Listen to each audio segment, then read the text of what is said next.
So here we have the Toyota CHR hybrid automatic on a 68 plate. I'm going to start off by showing you around the outside of the car, and then we'll hop in and run through some controls on the inside.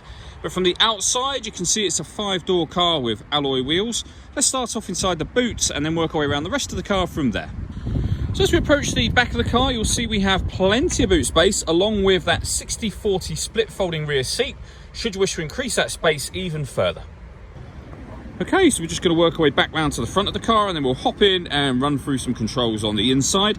But now that we've done a full circle of it, you can see it's in excellent condition the whole way round. Just briefly before we climb in, I think it's well worth seeing the interior from this exterior point of view. There's plenty to run through on the dashboard, so let's hop in and we'll do that right now. Okay, so now that we're inside the car, we're going to start with the dials. On the right-hand side, we have the speedometer and fuel gauge. On the left-hand side, we have the gauge that lets us know if the vehicle is charging, if you're driving in its eco mode or using the power band. There's a video showing how hybrid cars work that can be found on our website and also on our YouTube channel as well. In the center, you'll see the total miles of this car, which are 12,033. We back out to the steering wheel. On the left-hand side, we have stereo and phone controls, including voice activation for the phone. And on the right-hand side, we have the buttons for the trip computer. These buttons here will change the information displayed in that central area, so you can, for example, have a digital readout for the speedometer. We've also got lane departure warning system just there. This button turns on the speed limiter, and underneath you can see you have cruise control as well. Working our way over into the center, we have the touchscreen for the car. So this is where you'll pair your phone amongst other things. Those other things, of course, being your music. So we have AM, FM, and DAB radio. You can plug in an auxiliary device.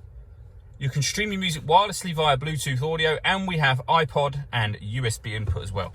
This car also has a full color reversing camera, which you can see just there with guidelines showing you what direction it's headed in relation to the image that you see on the screen.